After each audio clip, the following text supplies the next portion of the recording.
좋아요, 구독.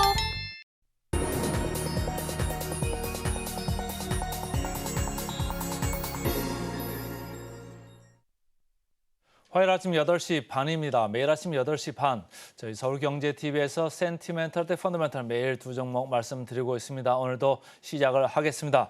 오늘은 센티멘털로 신세계 인터내셔널 톰보의 브랜드 아시죠? 그 회사 맞고요. 펀더멘털로 덴티움 임플란트 하는 회사입니다. 자, 신세계 인터내셔널부터 들어가 보겠습니다. 차트를 보시면 제가 차트를 이렇게 두 개를 가져왔거든요. 왜 이렇게 두 개를 가져왔냐면 이 회사가 의류도 하고 그다음에 화장품도 하고 또 라이프스타일하고 또 사업 부분이 있습니다. 그래서 7대3 비율로 이렇게 어쨌든 매출 비중이 있는데 이 차트를 보시면 제가 의류주 몇 개를 항상 이제 보는 큰 회사가 있습니다만은 그 의류주의 회사 주가 대비해 가지고 이 신세계 인터내셔널 주가는 한 30%포인트 차로 지금 주가가 많이 내려와 있습니다.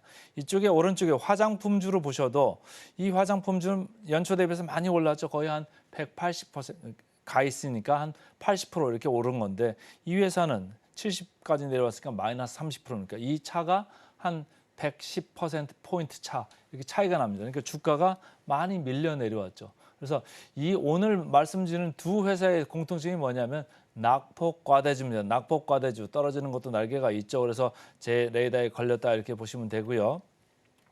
메리츠 증권에서는 상당히 적극적인 리포트를 썼더라고요. 뭐 제가 반드시 동의는 하지는 않습니다만은 정말 싸다. 그리고 이 회사는 적극 매수까지 얘기를 했어요. 근데 적극 매수 수준인 거는 제가 잘 모르겠지만 어쨌든 싼 거는 맞습니다. 3분기에는 일단은 브랜드들이 일탈을 하다 보니까 수익성이 훼손이 되고 있다 이런 얘기예요. 그래서 지금 국내에서는 데이즈, 해외 패션 쪽에서는 셀린다는 브랜드가 이제 판권이 종료되기 때문에 어쨌든 이게 좀 빠지면서 다른 이제 브랜드들이 들어가죠. 그랬더니 어쨌든 이게 좀 시기적으로 3분기는 수익성 훼손이 될 수밖에 없다. 패션 부분의 매출이 확 줄겠죠. 그래서 그런 건데 4분기부터는 다시 최성수기로 진입을 합니다. 그리고 여러 가지 화장품 쪽에서도 수익성 개선이 기대가 된다. 그러니까 화장품 쪽에서는 한 뭐 OP 마진이 한 6% 정도 나오고 패션도 한 5% 정도 나오거든요. 그래서 전체적으로 봤을 때는 5%, 6%인데 3분기에는 조금 내려가는 거예요. 3분기에는 뭐 이게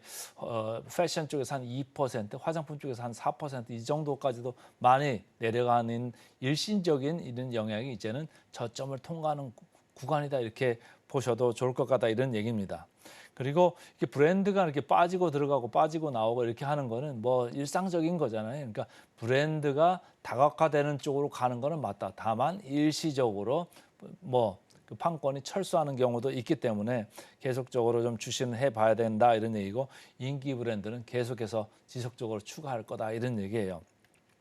관련해서 이제 말씀을 좀 더 드리면 MD라고 그러죠. 머천다이징이라서 이 소싱하는 능력이에요. 그리고 브랜드를 가져오는 능력, 이거에 힘을 보여주면 주가도 다시 올라갈 거다 이런 얘기예요. 그러니까 브랜드가 빠지면서 유명 브랜드가 빠지면 주가가 같이 내려오죠. 근데 유명 브랜드가 다시 들어가고 뭐 좀 잘 팔릴 거를 머천다이징, 그러니까 MD를 잘 하면 주가가 다시 올라갈 수 있다 이런 얘기를 하는 거예요. 그래서 이 회사는 뭐 제가 하나만 말씀드리면 실적 저점은 통과하고 있다 이런 얘기를 해드릴 수가 있습니다.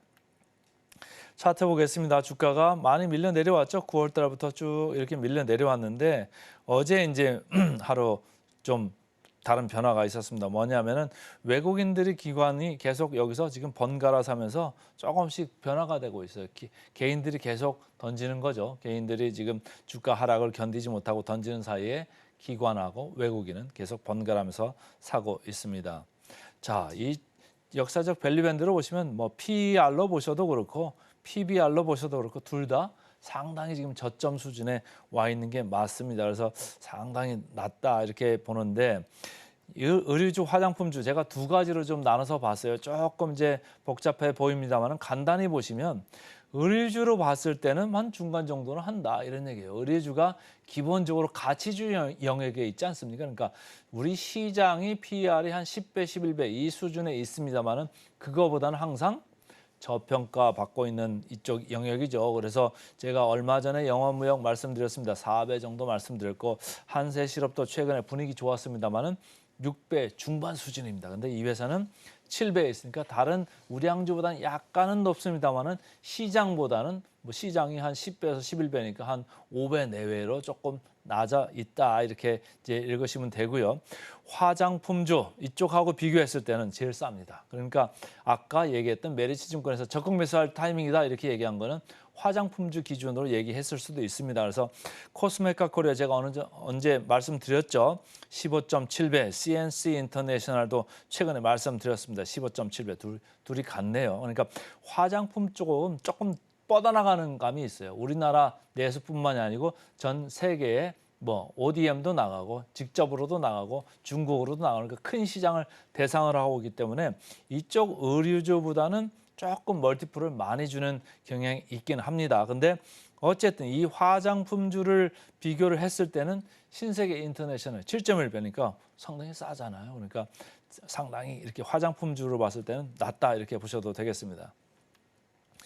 목표 주가 대비 괴리를 보겠습니다. 목표 주가 대리율 영업무역 59%네요. 신세계 인터내셔널은 47%입니다. 그래서 오늘은 센티멘탈로 신세계 인터내셔널부터 말씀을 드렸습니다.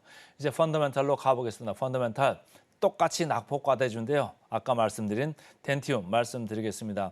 덴티움 제가 여기 점선을 이렇게 표시를 했거든요. 임플란트 하는 회사고요. 중국의 매출 비중이 큽니다. 50%가 넘고 앞으로도 조금씩 늘어간다 이런 생각을 하고 있고요. 지금 뭐 금년에 한 52, 3% 수준까지 매출 비중이 올라오는 겁니다. 중국에서는 지금 VBP라고 해가지고 중국 정부가 금년 3월에 대량 구매 정책을 이제 시행을 했어요. 그거에 이제 여기가 뽑혀가지고 중저가 쪽으로 이제 들어가고 있는 회사인데 상당히 그거에 대한 기대가 컸죠. 그래서 주가가 이렇게 쭉 이제 올라가다가 덴탈 그 기자재, 그러니까 치과 기자재 관련 회사들의 주가가 같이 이렇게 내려갔습니다. 이게 파란 줄로 돼 있는데요. 파란 줄로 돼 있는데 이게 3분기부터 시장의 하락과 더불어서 이 치과 기자재 쪽도 같이 좀 내려갔습니다. 근데 뭐 피부 미용 쪽은 계속적으로 올라간 면이 있었죠. 그래서 제가 이 영역을 두 개를 좀 보고 싶어서 두 개를 다 집어넣었는데요. 덴티움은 뭐 이거 치과 관련되는 기자재 그 주가 그 성적하고 같이 궤를 같이 하면서 계속 내려갔습니다. 그런 결과로 뭐가 지금 살아나고 있을까요? 저가 매력이 살아나고 있습니다. 떨어지는 것도 날개가 있잖아요. 그러니까 이 회사는 중국이라는 거를 잡고 있기 때문에 중국에서 모멘텀이 나온다라고 생각하면 주가가 살아날 수도 있겠다 이런 생각을 하시면 좋을 것 같습니다. 금년에 중국 지금 3분기는 뭐 2분기 대비해가지고 그저 그런 수준입니다만은 내년도에 가서는 다시 좀 늘 거다 이런 생각을 하는 거예요. 아무래도 임플란트 시장 침투율이 지금 중국은 1%밖에 안 되기 때문에 아직도 시장은 커갈 무궁무진한 성장 잠재력을 가지고 있다 이렇게 읽으시면 되겠습니다. 기호증권 보겠습니다. 3분기 실적 눈높이를 좀 낮춰라. 이미 주가 많이 내려왔죠. 그러니까 많이 내려와 있고 이 회사는 목표 주가를 13만 원으로 이렇게 내렸습니다. 그래서 특히 유럽 쪽에서 그 3분기 매출이 좀 안 좋았습니다. 러시아 우크라이나 전쟁 때문에 물류가 좀 차질이 있어가지고 19%나 지금 하향할 정도로 이렇게 내려와 있습니다. 이게 그 원래는 한 8% 정도 늘어날 거다 이렇게 했던 건데 19%를 하향할 정도니까 상당히 내려온 거죠. 중국 매출도 마찬가지입니다. 중국 매출도 한 10% 후반대에 있다가 14%로 증가지만은 조금 하향을 했습니다. 하지만 삼성증권에서는 이렇게 생각을 하는 거죠. 중국에서 임플란트 이쪽이 조금 시장이 계속 커질 거다. 그리고 이머징 마켓에서도 계속 성장할 거다. 좋다 이렇게 보는 겁니다. 자, 차트 보겠습니다. 엄청나게 내려왔죠. 근데 최근에 하루 정도 지금 외국인 기관 쌍끌이 매수가 출현을 마침내 했습니다. 역사적 밸류 밴드로 봤을 때 그렇게 낮지는 않죠. 그러나 중앙 정도에 이렇게 와 있는데 이제는 많이 내려온 거 아니냐. 조금 좋게 좀 봐주자 이런 생각을 하는 겁니다. 자, PER 체크하겠습니다. PER 덴티움 9.0배. 치과 기자재 치고는 비싸지 않습니다. 다른 거 하나 볼까요? 레이 14배, 디오 10배 이런 거에 비해서는 뭐 비싸지 않습니다.